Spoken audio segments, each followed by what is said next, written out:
A few thousand years ago, there lived a boy named Nachiketa. He was an honest young boy who had a deep desire to seek truth.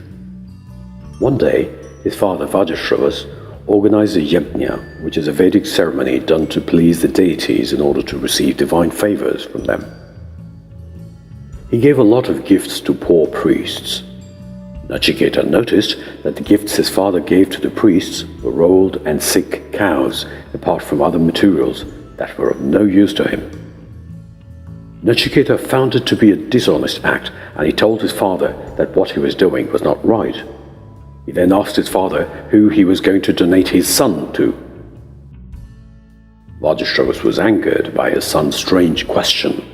"I will give you to Yama, the Lord of Death," he yelled. A born seeker that Nachiketa was, he took his father's words seriously and set off to meet Yama, the Lord of Death.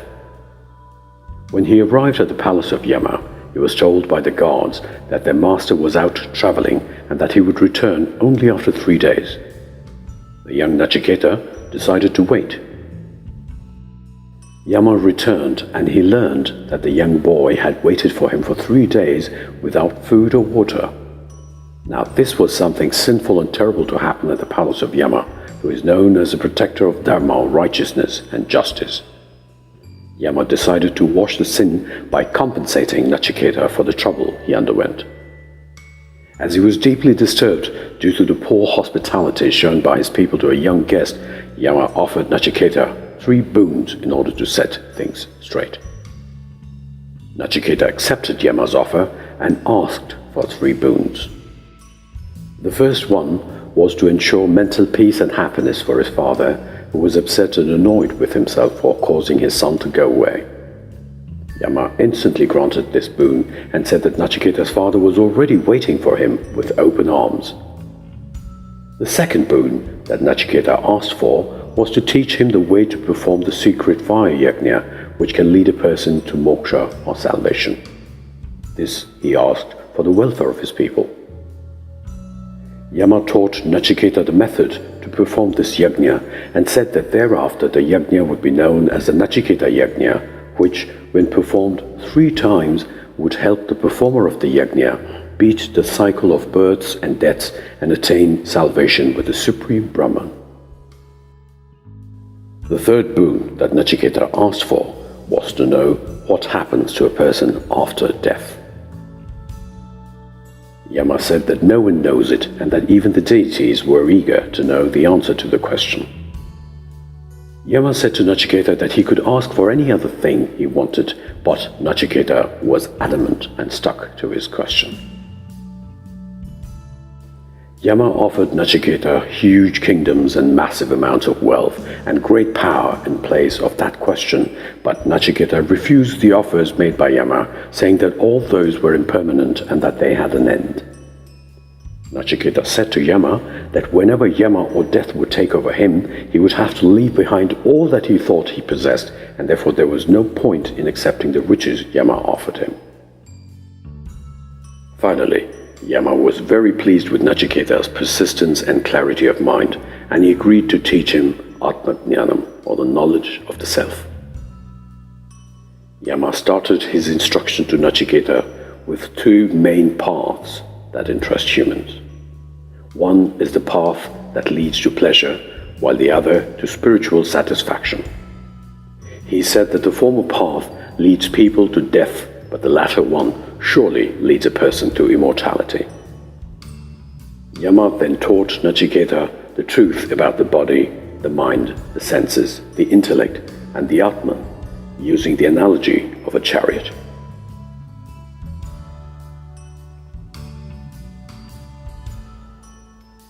The chariot, or the shariram, the body. The horses, the indriyas, the 5 senses.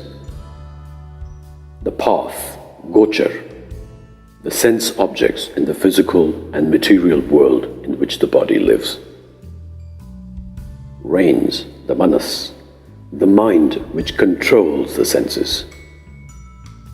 The charioteer or driver, sarathi, the intellect or buddhi. the one that controls the mind and the senses. And finally, Arjuna, Jiva, the Atman, the master of the body. You are not your body.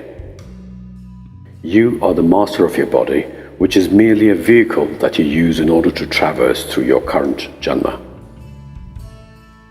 4 verses from the Kathopanishad. Atmanam rathinam viddhi shariram ratamevatu, buddhim tu sarathim viddhi manah pragrahamevacha.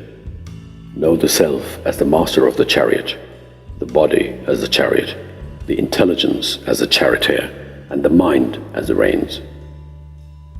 Indriyani hayanahur vishayam steshu gocharan, atmendriya manoyuktam bhokte tyahur manishanaha. The senses are the horses, and the paths they go on are sense objects in the material world. The self or the Atman, which is united with the body, senses and mind, is the enjoyer. Yastva vijnanavan bhavatya yuktena manasasada, tasyendriyanya vashyani dushtashva ivasarathe. He who lacks right understanding and has an undisciplined mind has uncontrolled senses which are unmanageable like the vicious horses of a charioteer. Yastu vijnanavan bhavati yuktena manasasada, tasyendriyani vashyani sadashva ivasarathe. But he who possesses right understanding and has a disciplined mind has senses which are always under control like the good horses of a charioteer. All desires and emotions such as anger, fear, greed, lust and hatred originate, exist and end in the mind. The mind, when not under control, can make life miserable for oneself and also for others. Just as it would not be possible to control the horses of a chariot without an intelligent charioteer because the horses would be rushing in different directions, the mind too finds it difficult to control the senses and emotions without the help of the intellect.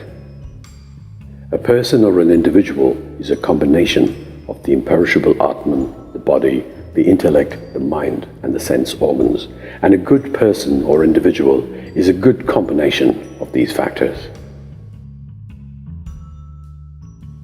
A good combination of these factors in a balanced and well-coordinated manner assures not only a comfortable journey through a janma or lifetime, but also great progress in the process of one's karmic evolution. The chariot analogy helps clear the mind of senseless and unnecessary thoughts and ideas. Never neglect your chariot, which is your body. Respecting and caring for it will not only ensure a comfortable ride, but it will also influence the length of the ride. The mind is an amazing tool with power that is limitless. Therefore, use your intellect to use your mind wisely. Remember, you are not your body, but you are the master of your body, and its good health is absolutely essential for your very existence.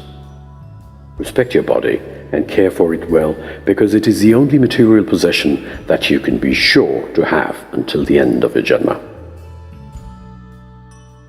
You have at your disposal your intellect, with the help of which you will be able to regulate the power of your mind in order to control your senses, which by default tend to pull you in different directions and let you achieve nothing.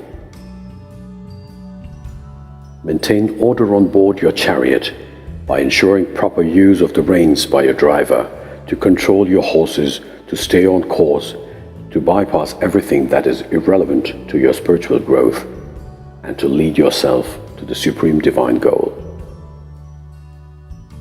Jai Shri Krishna.